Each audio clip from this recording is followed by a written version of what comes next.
Do you avoid conflict at work and in your life like it's the plague? Today we're going to break down why we don't like conflict, what we can do about it, and how it can actually help us win big. Let's go. Helping you win in your work life so that you're winning in the rest of your life. I'm Ken. This is the Ken Coleman Show. Glad you're here. Okay, let's dive into this. I think this is a counterintuitive thought for a lot of you. I think some of you are going, Ken, I think you're off your meds. Why in the world should we like conflict? Why should we embrace conflict? How in the world can conflict help me win in my work life? Well, let's take a stab. Give me a few minutes. Let's see if we can make the case. So first, why is avoiding conflict a bad thing? How does that hamper us? I think most people want to avoid conflict, and we're going to get into why in a moment. But let's just first take this on to say that it is a bad thing. It seems to be good. It seems to be healthy. It seems to be right. But it can be a bad thing. So here's why. If you are constantly looking to avoid conflict, you are constantly suppressing your emotions, your opinions. You're just constantly pressing things down. And that means you're not being authentic. You walk around avoiding sharing emotion, sharing opinion. Now, here's what happens. When you bottle that all the time, you essentially will begin to resent everyone else and resent yourself because you don't like who you are because you're constantly tamping something down. Did you know that bottling up your emotions increases your risk of premature death and even cancer? It leads to bitterness, resentment, negativity. It also causes feelings of loneliness or depression. You become a fraud. You know you're a fraud, even if no one else knows that you're a fraud. And this begins to truly eat away at your mind, your emotions, and folks, our body reaps the negative benefits. So just understand there are real health implications here. Not just a mental health side. I think everybody thinks about, well, I'm dealing with this, and this. I'm thinking this all the time, and I don't share it and blah, blah, blah, blah. But it has physical effects on our bodies as well. So why do we avoid conflict? Especially when the stakes are actually high.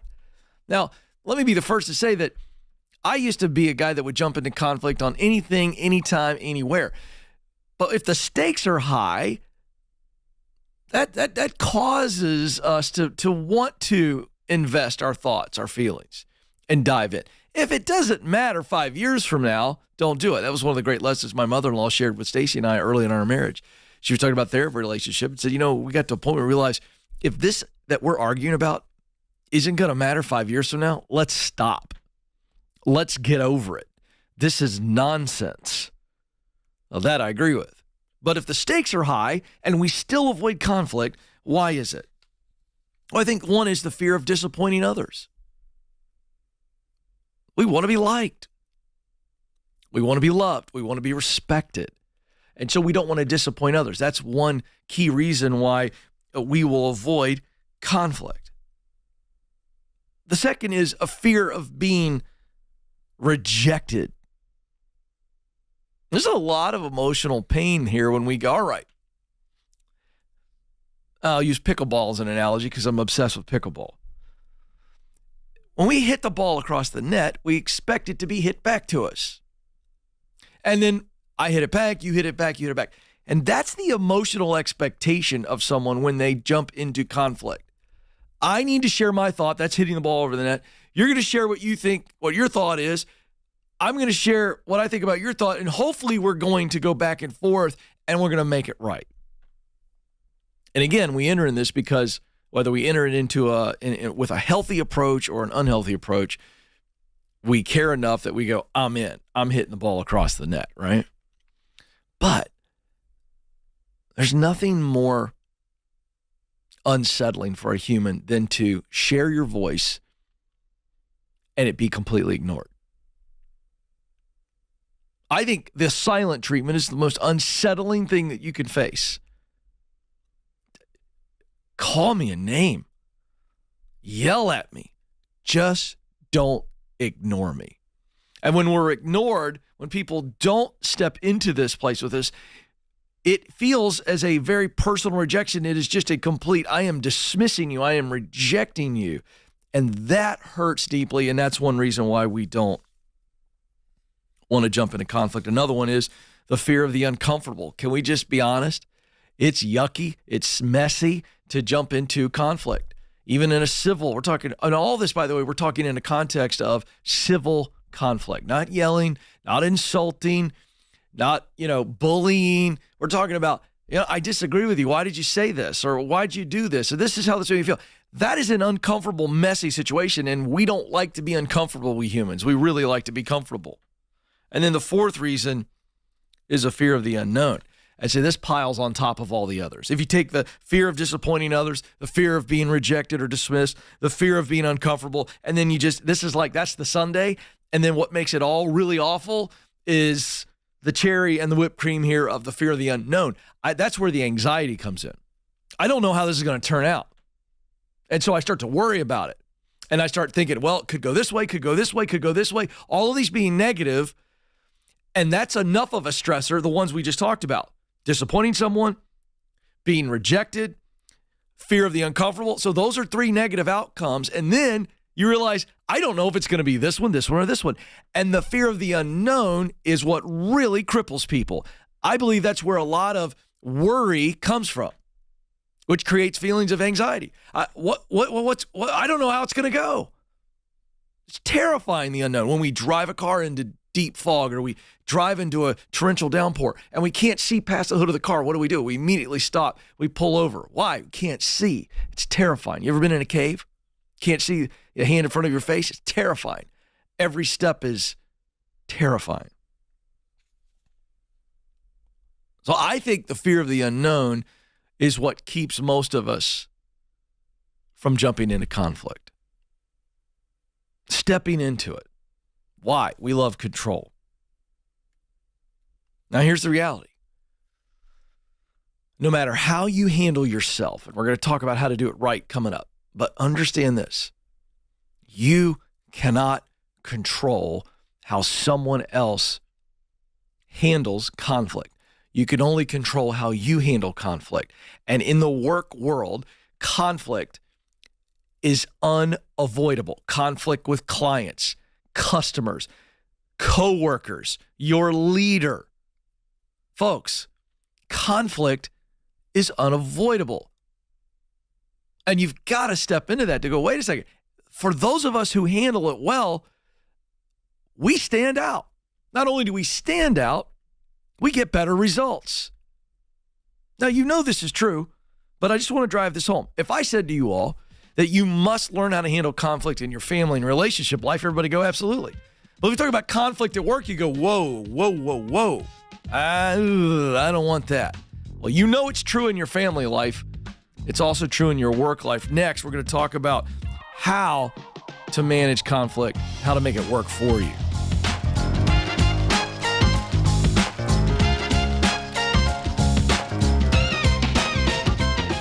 Do you know what you were born to do?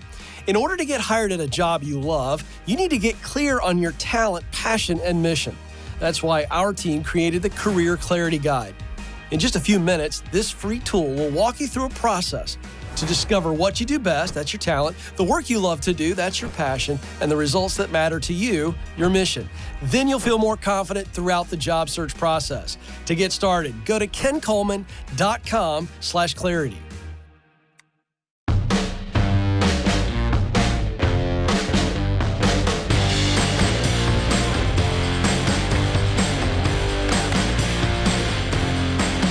Welcome back. Hey, if you're enjoying the show, it's helping you, encouraging you, and equipping you, and we're seeing great numbers, so we know that is happening. But would you help us grow? If you're on YouTube, would you like the video that you're watching?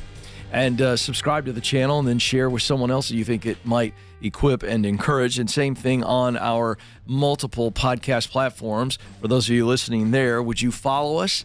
Give us a 5-star review and share. That helps us get the word out in a very crowded space, but very few people are talking about what we're talking about. We want to help you win again in your work life so that you're winning in the rest of your life. If things are falling apart and you're unhappy in your work life, I've got news for you. It is going to affect other areas of your life. So we're talking about conflict, and we talked about why we want to avoid conflict. And we're also talking about conflict in a very healthy standpoint, in that this is not relational that we're really focusing on today. In fact, we're really talking about in the workplace, occupational conflict. Just as you have to win with conflict in your personal life with relationships, and everybody acknowledges that, we also have to do it in the workplace. But it is avoided so many times, and it is not done well in the workplace. And as a result, it creates all kinds of landmines. So, what do we do first? When you are thinking about conflict, you're thinking right now about your current workplace, coworkers, because I use the word conflict, and you immediately is going to take your mind to maybe an unhealthy relationship with a past leader, maybe your current leader, or a manager that you work with, or a coworker, a client. Come on. So you're immediately going, okay, I get it. And I'm starting to just tense up thinking about it. Okay. And I'm going to organize what I think you need to do. I'm going to steal, if you will, a fabulous book title from Dale Carnegie, How to Win Friends, How to Win Friends and Influence People. And let's just call it How to Stop Worrying and Start Living. Okay? And this is the framework here. So let's write down the worst thing that could happen if we step into conflict. What's the worst thing that could happen? Let's go ahead and get the monster out from underneath the bed, shall we? All right. I sit down with my coworker who has been controlling me. By the way, I get this call a lot on the show. Hey, how do I handle a difficult coworker? It's not my leader, not my boss, but they act like it. So let's just write it out. What would be the absolute worst possible scenario? What would be the worst possible scenario? Write it down and look at it. And after you write down the worst possible scenario, then write out what you believe would be the triggers for that. What would make that happen? What would have to happen? What role would I have in that? Is that something that's going to happen completely outside of anything that I do or say? Let's just dive into that. Next, accept that that is the worst thing that could happen, and it might happen, and now I'm going to accept it anyway. All right. If that happens, it happens. See, this is looking that monster right in the eye going, if that monster is under the bed and the monster comes out and I got to deal with it, what am I going to do? And this is so true in life, in any scenario. When we begin to embrace what could happen, what would I do? All of a sudden, the fear of it happening begins to lessen, because then we are focusing on what would we do?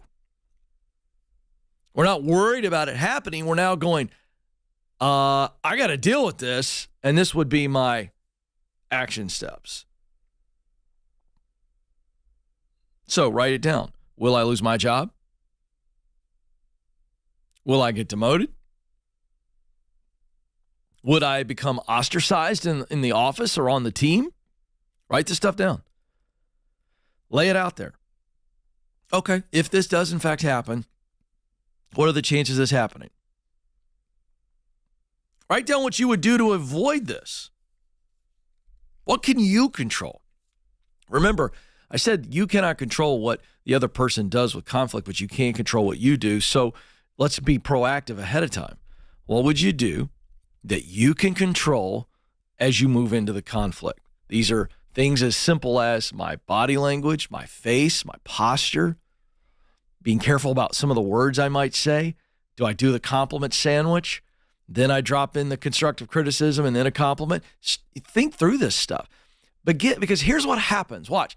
As we're walking through all of these scenarios, we're getting more and more comfortable with, this is not going to be as bad as we think. Now, let me also say, conflict is never exciting. It's never, woohoo. Yeah, it is It is something that must be done. It's like getting your shots, when you're a kid, or you got to, you get scrape your knee up. Mom's got to pour stuff on it. She's got to put the salve. She's got to put the Band-Aid on it. It's going to be rough. It's going to hurt, right? So we understand that conflict is always going to have a level of uncomfortableness and a level of pain. Level of pain. So what can you control? Write it down. Do you realize it's okay to go into a meeting where you got to have some conflict and look at your notes? We're human beings. It's not a presentation. Write it down. Have a map for yourself. Put some prompts on there. Be careful not to say this. Now, this is huge for leaders who aren't very good at handling conflict. And in a leadership position, if leaders would just go through this process and think through it and write it out and come up with a plan and be present in the moment, looking for prompts, looking for traps, and walking through this, what it does is it creates tremendous discipline and awareness in the moment. And what happens is you end up giving tremendous dignity to the person that you're having the conflict with. So what can you control? What you say, your body language. What else can you control? Well, you could control your mindset about this. You know what? I'm going to go in and go, this is going to be good on the other side of this. So instead of coming in and you feel like your stomach's turning, you're going to throw up, you can change your mind. Just go, you know what? This is going to be good on the other side of this. It's not going to be World War III. It's going to be good, and that's going to change everything else as well. Decide ahead of time that I want to come through this in a better relational position than I did ahead of time. Now, that's a real game changer. Hey, I got to have this conversation, but I want to come out of this. What my goal is not to be right, or my goal is not to get an apology from them. My goal is to come out of this with a better relationship as a result of this confrontation. Now, that is an absolute game changer. It affects everything you do or say, from your face to words to posture to responses to questions versus statements. Because if I go in and my whole goal is, wait a second, I got to have this conflict, but I want to come out of this going, we're in a better place. Now, let me tell you how I know this works, because I've done this all the wrong way. You cannot go in making statements. You've got to go in asking questions. The best way to move into conflict is to ask questions. You are allowing them to receive a question and they determine what they say instead of them having to respond to what you say. Big difference. A declarative statement puts somebody on the defensive. A question brings them into engagement. Very, very important. Very important. And then this is the last piece I'll give you on how to do this, and then I'll tell you why this is such a win if you figure it out. In the asking of questions, not making declarative statements, make sure that you are seeking to understand their side of things. If you go in trying to make them understand your side of things, it'll be one-sided. They'll feel that way. But if you go in, you share what you need to share, but you are not trying to convince them and get them to understand. Understanding, by the way, is not on you, it's on them. But what you can control is, do you seek to understand their side of things? And I'm telling you, game changer. Now, why does this matter? Because most people avoid conflict in the workplace. They stuff, and as a result, they create resentment in themselves, resentment towards others, and they don't get ahead because they're unwilling to have difficult conversations, which are the key to growth.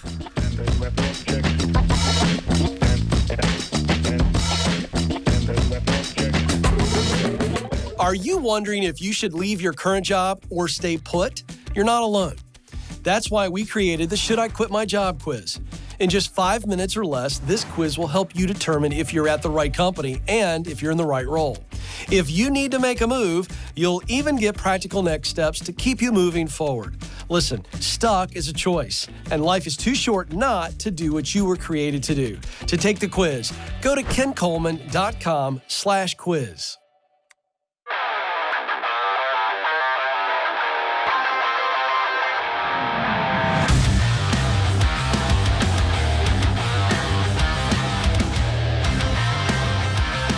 Welcome back to the Ken Coleman Show. Okay, some really interesting stuff here in my desire to inform you so that you make more money and experience more meaning. So you've heard me talk about the gig economy. We got some new research here.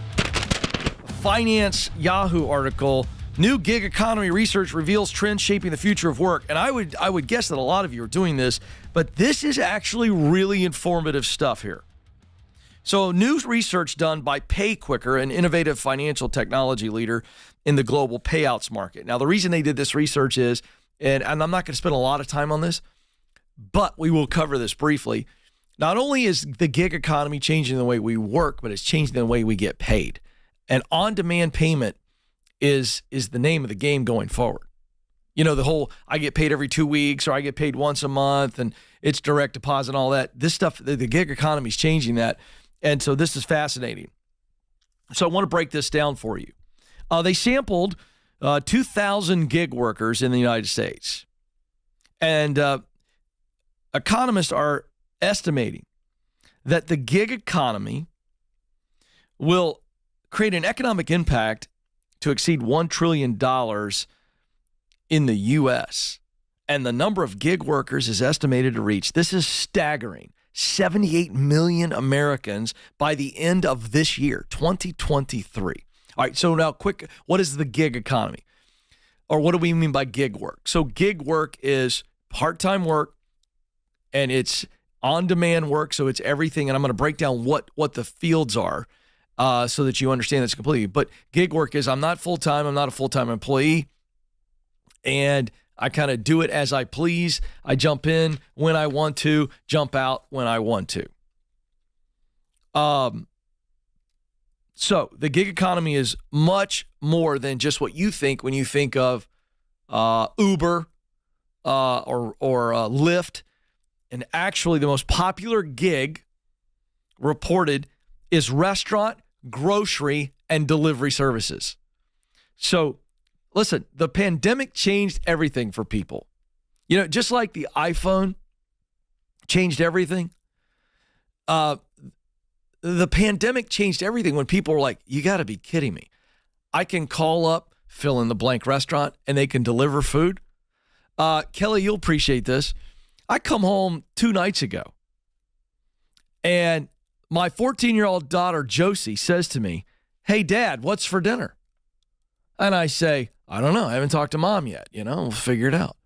She goes, I just want to do Uber Eats. She's 14. I go, what do you want to order from Uber Eats? And she tells me the restaurant.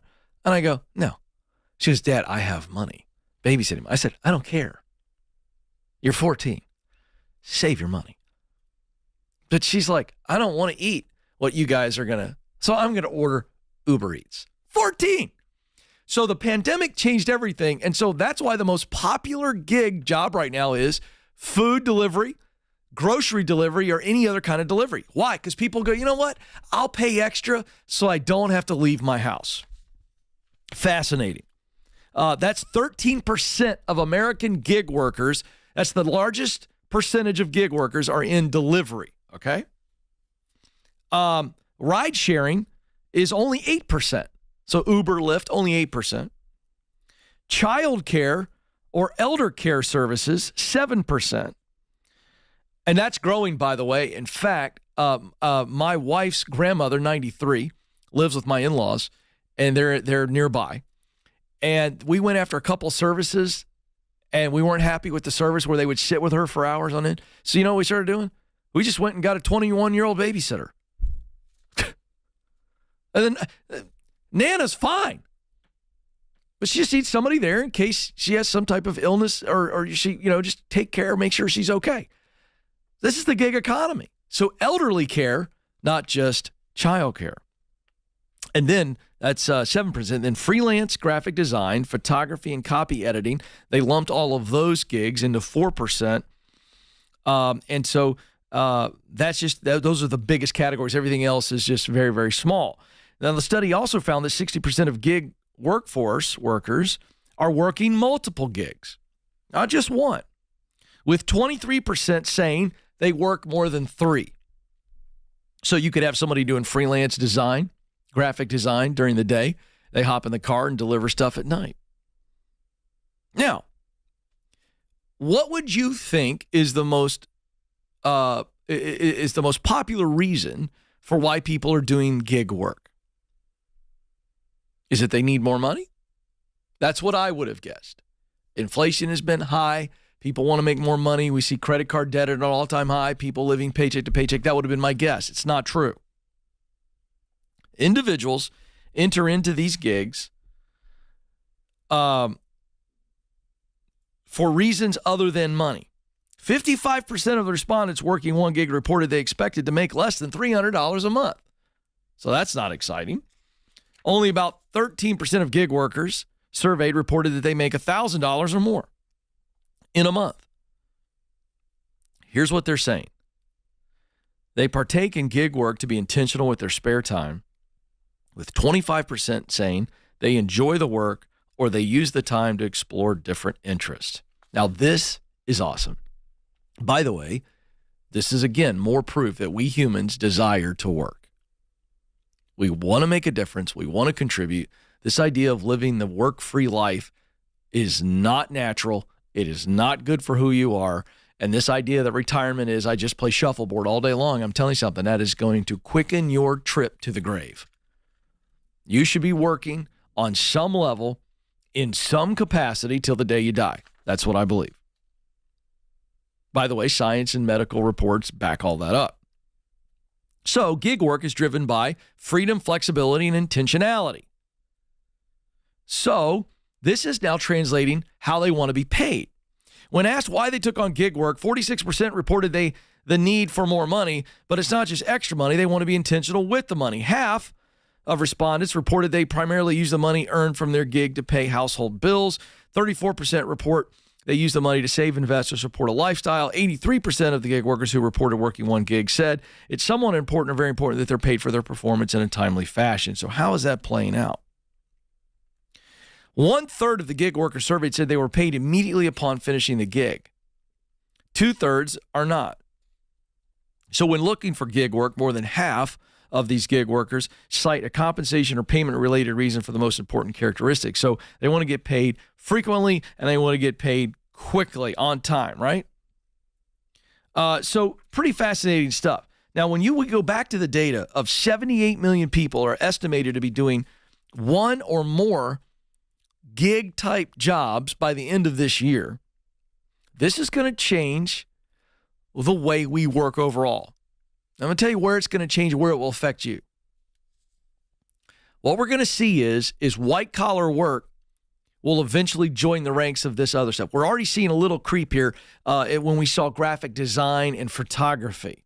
That's not traditionally, photography would not be considered a white-collar job because it's creative and flexible in nature, but graphic design is.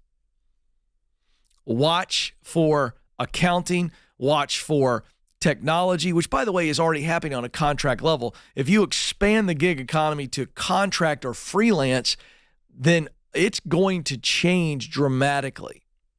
And you're going to see people who are working 2 and 3 and 4 close to full-time contract jobs. And they're going to, through AI and through the fact that it's contract, so it's remote. So where does remote work go as it relates to the gig and the freelance economy? Here's what I think happens. I think hybrid work becomes the predominant model. Most companies allowing you to work away from the office some of the time during the week. But instead of the full-time remote, what you're going to see is what used to be a full-time remote worker will now be contracted out by a company. And so you're going to see a lot of freelance work. Now, why do I share all this? Why am I telling you this? Why does it matter to you? For those of you who want to work more for yourself and have more flexibility, this is expanding rapidly. You don't have to start a company. All you got to do is start doing gig work, start doing freelance work, and watch your opportunities come at you because you don't cost as much money as a full-time employee.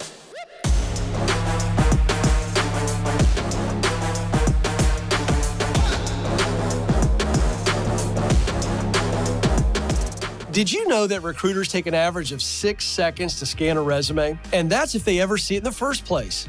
In fact, 75% of resumes are rejected before reaching a hiring manager. Listen, folks, if you want to get hired, you've got to make your resume worth noticing. That's why we created How to Write the Perfect Resume. This free guide will walk you through the 5 steps to stand out in the hiring process to get you your dream job. If you want to get started, go to kencoleman.com/resume.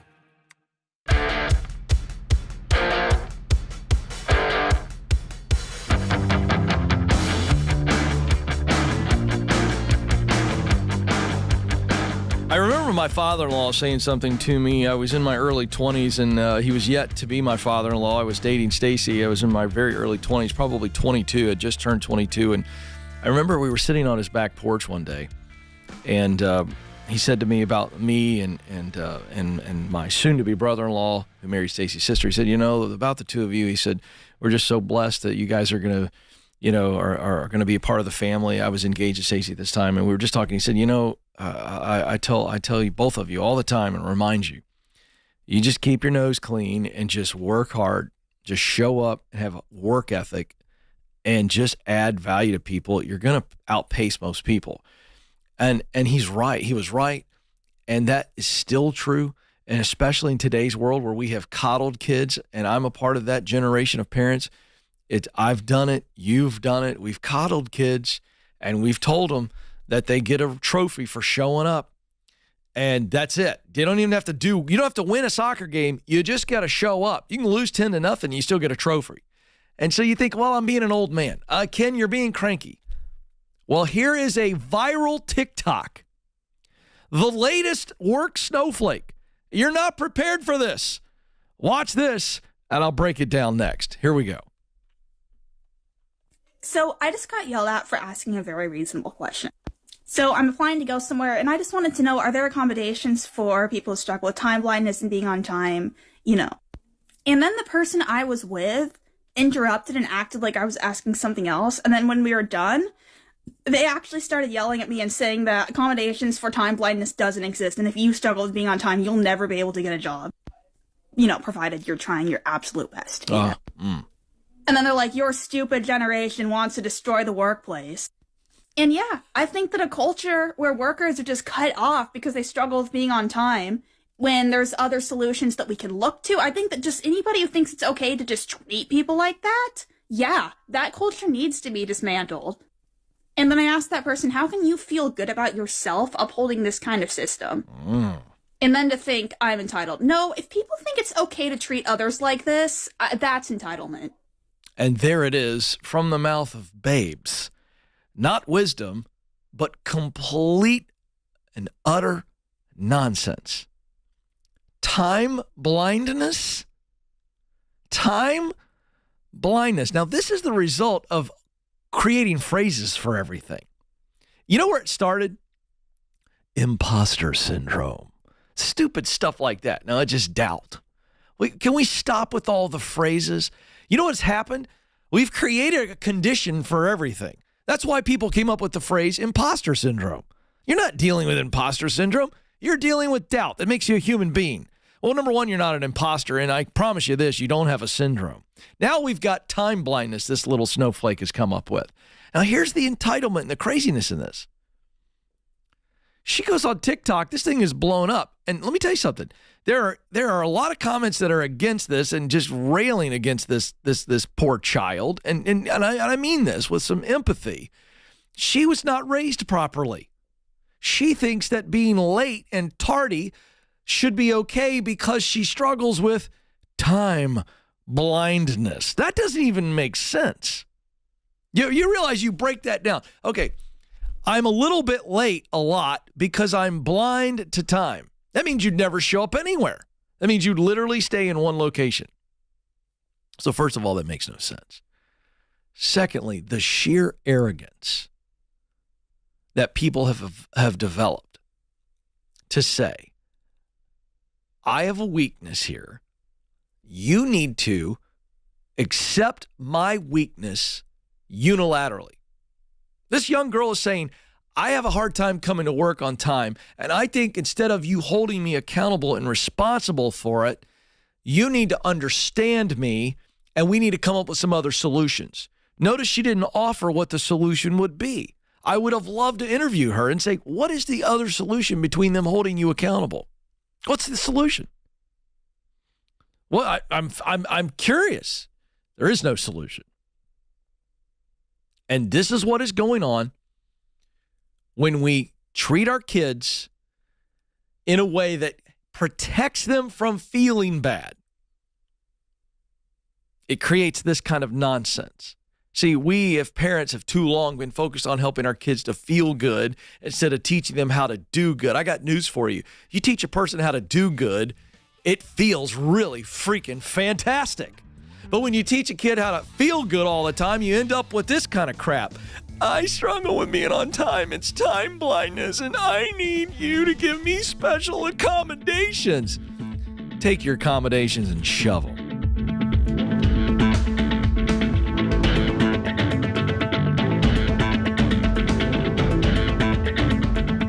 According to Glassdoor, the average job offer attracts over 250 applicants. If you've made it to the interview, you've already made a great impression. So now is the time to showcase how you are the best choice for the role. That's why we created How to Win the Interview. This free guide will walk you through the 5 strategies to help you stand out amongst the competition. With just some intentionality, you can prepare yourself to win the interview. Go to kencoleman.com/interview.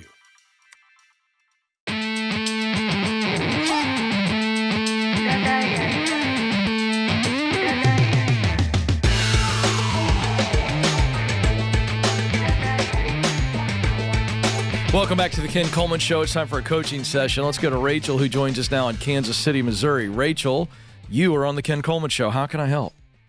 Hi, Ken. Thank you for talking with me today. You bet. What's up? So my question is, how do I handle all the pushback that I'm getting while still being respectful to my team, but also gaining their respect, even though I'm new to the position and pretty young and inexperienced compared to them. How long have you been on the job? So I've been here since April, so just a few months. Okay. And how old are you? I'm 35. 35. So give me the lay of the land.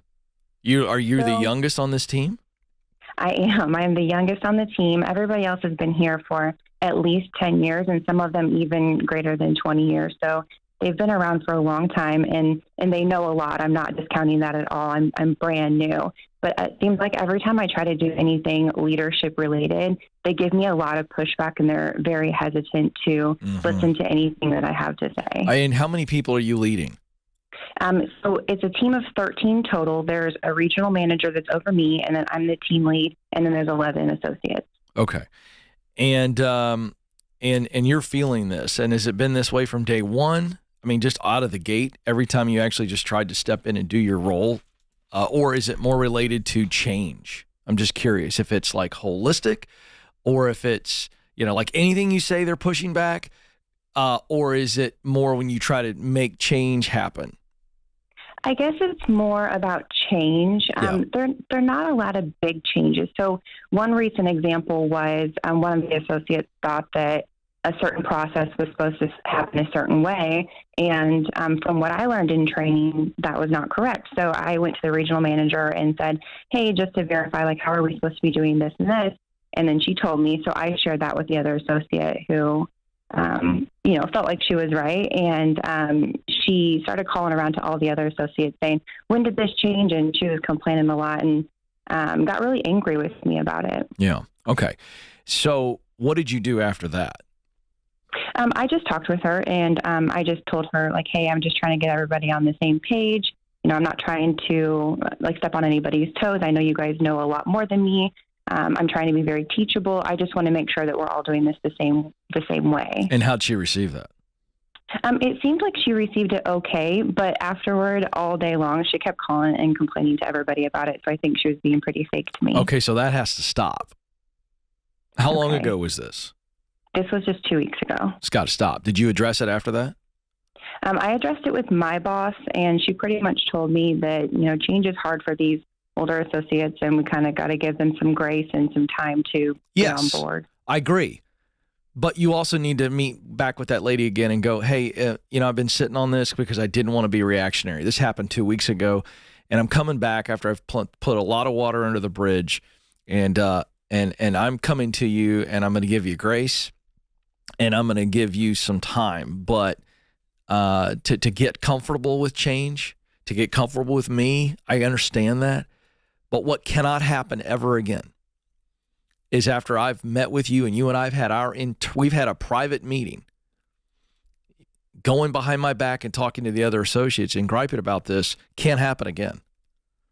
So that if it happens again, we're gonna put you on probation or whatever. You got to get your boss to support you too and go, look, I'm going to give grace, but the backbiting and the back channeling stops, never happens again. And she needs to understand that. Okay. Yeah, it kind of made me feel like, a child who gets a no from one parent and then goes to the next parent 100%. to get a different answer. 100%. So I'm going to give you some things that I think will help you, but I want to make sure before we move on, you understand that you need to handle this. This is part of being a leader, and you can be very kind, but you need to set out a very clear boundary. This is not to happen again. And you can use an old phrase that I learned from somebody that when you respect me privately and challenge me privately. So challenge me privately. That will lead to leverage publicly. You will get my loyalty. I, as your leader, you will build loyalty with me. If you've got a problem, you come to me and we handle it. We handle it privately. And it stays, and you support me. You can challenge me privately, support me publicly. Because I'm going to be clear with you. What I'm going to do is I'm always going to be clear with you. You're going to know what I expect of you and why I expect it of you. Okay? So here's a couple things. And I mean, you've got to have this conversation with her and go, there will be, this will not be okay going forward. All right? Okay. So here's the thing. Right now, there's a great book, by the way, that I want to recommend to you. I want you to go get John Maxwell's book. I used to work for John for years. Friend of mine, mentor. Get his book, Developing the Leader Within You. Okay? In that book, he talks about the 5 levels of leadership. And the first level of leadership is where you are right now. In other words, it is all about authority. It's positional leadership is what he calls it. So the only leadership you have right now with these 11 people is positional. Okay? That's not your fault. Okay. That's just a function of you're the new leader. Okay? And so they only follow you because they have to. You understand that, right?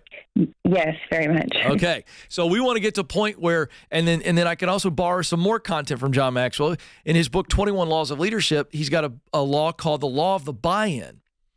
And so you've got to get people to buy into you. And so this is relational first, professional second. Okay? So your job is to win these people over.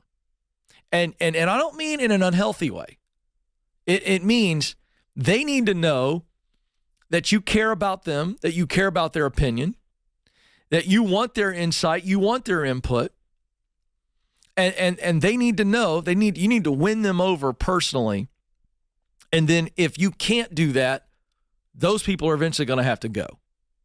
Yeah, I'm just going to tell you. If you're handling this the right way and they are just pushing back against you 6 months from now, simply because you've been there, you're a lot younger, and they've been there longer, then that needs to be dealt with, okay? I don't think you're going to run into that. I think this is just about change.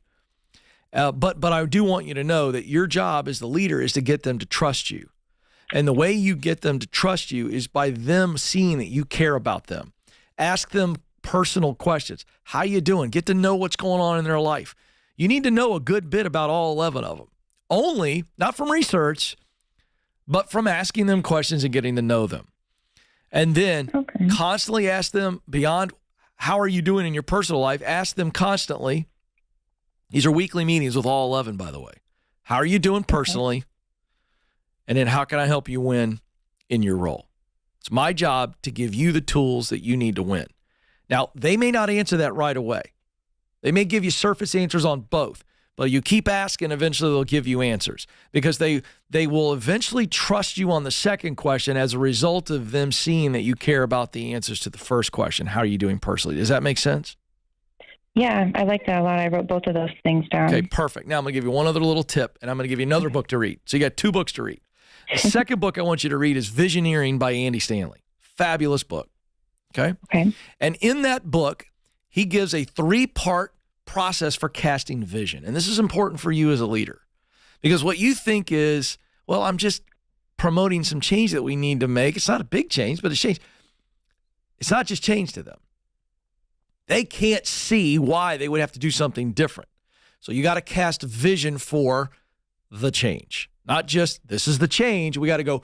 So here's what Andy says in the book. 3 parts. First, you got to define the problem that the change addresses.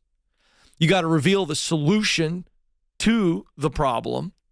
And then you got to give the reason for the solution. So here's the problem. Here's the solution. Here's the reason for the solution. And that breaks down change for people. Then they can see, oh, okay. They may not agree, but they can see. And that's the key, okay? And when you do that, you'll get a little bit more buy-in every time, as opposed to just, hey, I'm the new person with the new change. I think those things will help you. So those 2 books, Develop the Leader Within You, Visioneering. And if you ask those 2 questions as a leader every week, how are you doing? Hey, how's your kid doing? How's your mom doing? You got to know enough about them to be able to say, hey, I know your kid's been struggling with this. How's it going? And then the second question is, hey, what are you missing? What can I give you? How can I serve you? Leaders don't do this.